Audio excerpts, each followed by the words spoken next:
राष्ट्र सचिव ABVP को मंच पर आमंत्रित करते हैं कि वो अपने मार्गदर्शक विचार हमारे साथ और सभी के साथ साझा करें।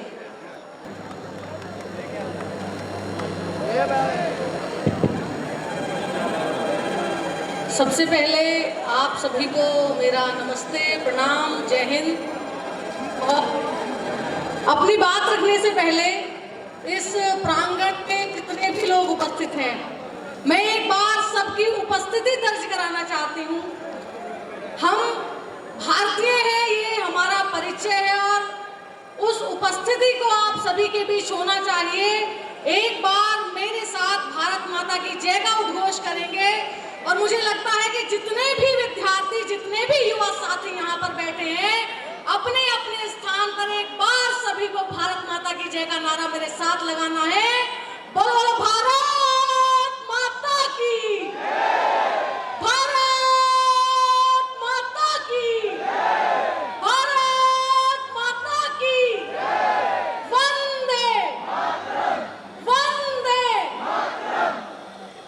आप सभी ने जो अपनी उपस्थिति दर्ज कराई है, सिर्फ ये एक नारा हमारा परिचय है। पूरे वैश्विक स्तर पर अगर आपको अपना परिचय देना है तो आप भारत माता की जय का नारा लगाइए। पूरा विश्व जानेगा कि आप कौन हैं, आप कहां से ताल्लुक रखते हैं।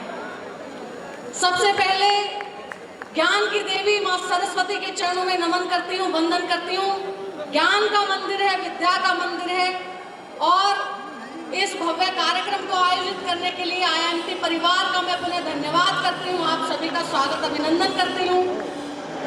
हमारे मध्य कुछ समय पूर्व उपस्थित होने वाले आदरणीय डॉक्टर मयंक अग्रवाल जी, हमारे बीच उपस्थित डॉक्टर अंकुर जौहरी जी, doctor Govind Gupta ji, doctor Amit Rai ji, doctor Abhayanand जी और मेरे बड़े भाई डॉक्टर अभिषेक शर्मा जी, एवं इस कार्यक्रम का बहुत सुंदर संचालन कर रही अर्चना जी एवं डॉक्टर सीमा मैम, मैं पुनः आप सभी का आभार व्यक्त करती हूँ कि आपने मुझे इस सुंदर कार्यक्रम में आज यहाँ पर आने का अवसर दिया, क्योंकि ये सुंदर माहौल शायद आज मेरे हिस्से आया तो कहीं ना कहीं इसके लिए आप सभी भी का योगदान है।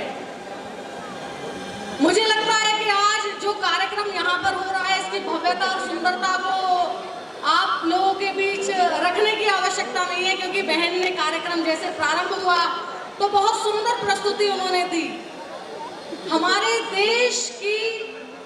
देश के सांस्कृतिक सौंदर्य को यदि रखने की बात आती है तो मुझे लगता है कि जब इस देश की बेटी उस संस्कृति को ओढ़कर किसी मंच पर उसका प्रतिभाग करती है तो ये अपने आप में बहुत सौंदर्य का प्रतिभाग करती है। सबसे पहले क्योंकि युवा शक्ति बैठी है और सर्दियां जाने को है, गर्मी अपना असर धीरे धीरे दिखा रही है, तो हम सभी लोग कहीं ना कहीं पेड़ों की छांव में बैठे हैं। लेकिन फिर भी जितने भी युवा साथी, मेरे भाई बहन मित्र इस कार्यक्रम में आज यहाँ पर खड़े हैं, मैं आप सभी से एक आग्रह करती हूँ कि आज इस कार्यक्रम की भव्यता के लिए, इस कार्यक्रम के आयोजन के लिए आपके गुरु हैं, आपके टीचर्स हैं, फैकल्टी मेंबर्स हैं, सभी ने बहुत योगदान दिया है, तो आप इस कार्यक्रम में अपना पूरा योगदान देंगे और इस कार्यक्रम के उद्देश्य को पूर्ण करने के लिए आप सभी यहाँ पर उन सभी का सहयोग देंगे। जब हम बात करते हैं इस देश की युवा शक्ति की तो मुझे ध्यान में आता है, मैं अपनी लिखी हुई कुछ पंक्तियां आपके बीच रखती हूँ, क्योंकि युवा शक्ति है, मुझे समझ नहीं आ रहा कि आपके बीच क्या बात रखनी है, क्योंकि आप और मैं, हम एक ही आयु के लोग हैं और कहीं ना कहीं आपकी और हमारी जो कार्य पद्धति है वो भी एक ही होनी चाहिए। जिस भारत में आज हम बैठे हैं, जिस भारत माँ की गोद में हम बैठे हुए, उस भारत माता को वैश्विक स्तर पर एक बड़ा नाम मिले, इसके लिए हम सभी को अपना अपना योगदान देना है। मैं कुछ पंक्तियां आपके बीच रखती हूँ और मुझे लगता है कि जितने भी लोग यहाँ पर मुझे सुन पा रहे हैं, मेरी आवाज जिस तक जा रही है वो उन पंक्तियों से जुड़ने का प्रयास कीजिएगा कि जीने को तो सब सामान जरूरी है, जीने को तो सब सामान जरूरी है, लेकिन मुझको हिंदुस्तान जरूरी है। जीने को तो सब सामान जरूरी है, लेकिन मुझको हिंदुस्तान जरूरी है।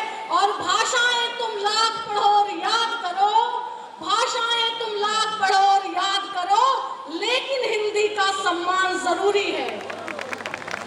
भाषाएं तुम लाख पढ़ो और याद करो, लेकिन हिंदी का सम्मान जरूरी है।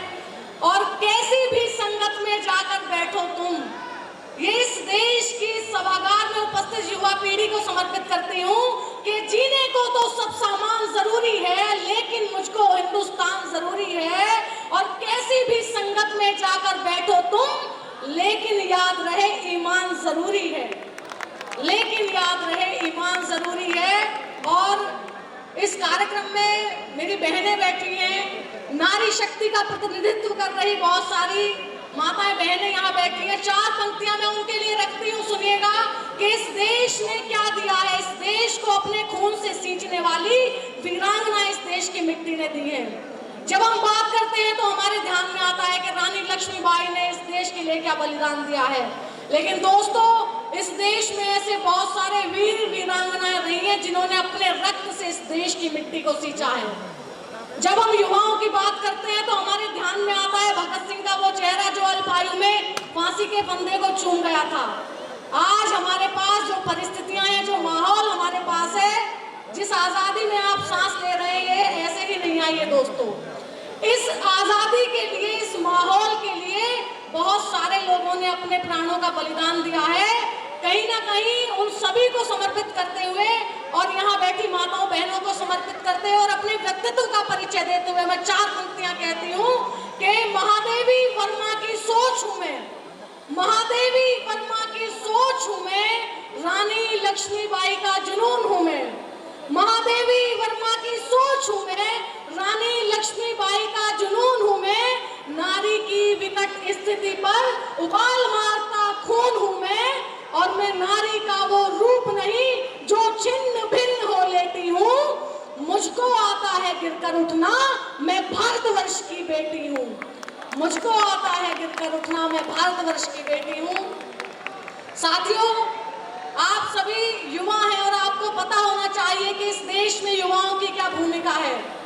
आज अगर हम वैश्विक स्तर पर अपने आप को देखते हैं तो हमें ध्यान में आता है कि आज भारत से जुड़े हुए लोग देश में जाकर, वैश्विक स्तर पर जाकर अलग अलग देशों का प्रतिनिधित्व कर रहे हैं। जब हमें ध्यान में आता है कि जिन अंग्रेजों ने हमें गुलाम किया या अपने जो षड्यंत्रकारी विचारों को लेकर व्यापार के नाम पर वो आए और उन्होंने कहीं ना कहीं हमारे देश को तोड़ने का प्रयास किया, आज हम देखते हैं कि वैश्विक स्तर पर एक भारतीय ऋषि सुनक के नाम पर जाकर उन्हीं अंग्रेजों को, उन्हीं के देश का प्रतिनिधित्व करता है, उसे आगे बढ़ाता है। लेकिन कहीं ना कहीं हमें सोचने की आवश्यकता है कि क्या जिस देश के लिए हम लोग जी रहे हैं, जिस देश में हम सांस ले रहे हैं, उस देश के लिए हमारा वो योगदान है। तो इसके लिए आप सभी को सोचने की आवश्यकता है। दोस्तों, एक छोटा सा विषय जो मेरे मन में आता है वो ये है कि आज के समय में हम कहीं ना कहीं अपनी मातृभाषा को नकारते हुए अंग्रेजी को माध्यम बनाकर आगे बढ़ रहे हैं और वैश्विक स्तर पर अपने देश को आगे ले जाने के लिए अनिवार्य भी है। लेकिन आप एक चीज याद रखिए कि हमें क्यों हम भारत से निकलकर पूरे देश में भारतीयता को फैलाएं, भारत माता की जय का नारा पूरे देश में आ जाकर बुलंद हो, पूरे विश्व में जाकर बुलंद हो, उसके लिए हमें काम करना है दोस्तों। लेकिन हमें ये भी याद रखना है कि कहीं ना कहीं जो पाश्चात्य सभ्यता का प्रभाव हमारे विचारों पर आ रहा है वो दोस्तों कहीं नहीं जाना चाहिए। हमें हमारे देश, हमारी मिट्टी, हमारी संस्कृति से जुड़कर चलना है, क्योंकि जो लोग अपनी जड़ों को, जो पेड़ अपनी जड़ों को छोड़ देते हैं दोस्तों, वो पेड़ धीरे धीरे मुरझा जाते हैं और एक दिन नष्ट हो जाते हैं। और ये उदाहरण पेड़ों के लिए नहीं, अपितु हम लोगों के लिए है। ये सोचने की हमें आवश्यकता है। आज जब हम बात करते हैं तो हमें सोचना होगा कि किस प्रकार से इस देश में अलग अलग ज्ञान को अर्जन करने के बाद हम किस प्रकार से आगे जाकर उस ज्ञान का अपने देश के प्रति योगदान देंगे, ये भी हमें सोचने की आवश्यकता है। आज हम जिस प्रकार से युवाओं के बीच जाकर अपनी बात रखने का प्रयास करते हैं, हमें लगता है कि आप में से कुछ भी अगर उस चीज को पकड़ पाते हैं तो ये देश धीरे धीरे आगे बढ़ने के लिए आएगा। इस देश में बहुत सारे विमर्श चलाए जाते हैं, और कहीं ना कहीं उन विमर्शों से लड़ने की हमें आवश्यकता है। यहाँ बहनें बैठी हैं तो एक विमर्श का विषय मुझे सामने आता है और कई बार मेरे मन को वो दुखाता भी है कि किस प्रकार से चीजों को हमारे बीच लाया जाता है, क्या नैरेटिव हमारे समाज में फैलाए जाते हैं। मैंने कई बार सुना कि लोग कहते हैं कि आज के समय में महिलाएं पुरुषों के कंधों से कंधा मिलाकर आगे बढ़ रही हैं। सत्य है, आज आप किसी भी क्षेत्र में देखें महिलाएं नेतृत्व कर रही हैं। इस देश की महिलाएं भले ही रिक्शा चला रही हो तो इस देश की महिलाएं देश का राष्ट्रपति के रूप में नेतृत्व भी कर रही हैं। लेकिन दुख होता है ये सोचकर जब लोग कहते हैं कि आज महिलाएं पुरुषों के कंधों से कंधा मिलाकर आगे बढ़ रही हैं। ऐसे लोगों से मैं पूछना चाहती हूँ कि आप आज के समय की बात करते हैं तो आप भूल गए वो समय जब इतिहास के स्वर्णिम पन्नों को हम पलटते हैं और देखते हैं कि रानी लक्ष्मीबाई जैसी वीरांगना अपने छोटे से पुत्र को अपनी पीठ पर बांधकर आगे बढ़ती है और किस प्रकार से अंग्रेजों को उस लड़ाई में हारना पड़ता है। दोस्तों, हम सत्य को स्वीकार करेंगे लेकिन वो सत्य जो पूरा होगा। हमारे देश का इतिहास विदेश में बैठा हुआ कोई इतिहासकार लिखेगा और हम उसे अपना इतिहास मान लेंगे। दोस्तों, ये संभव नहीं है। इसके लिए आवश्यकता है आपके जैसे युवाओं की कि आप लोग उठे, आपके पास कलम है, आपके पास पुस्तकें हैं, आपके पास गुरु हैं और आप यकीन मानिए कि इस देश का इतिहास रहा है कि जिन लोगों के पास ये तीन चीज नहीं है उन लोगों ने बड़े बड़े साम्राज्य स्थापित किए और जो लोग उनके सामने चुनौती बनकर आए उन्हें हराने का काम भी उन लोगों ने किया। चाणक्य जैसा गुरु जब किसी चंद्रगुप्त को मिलता है तो वो चंद्रगुप्त सम्राट हो जाता है। ये आप सभी को सोचने की आवश्यकता है।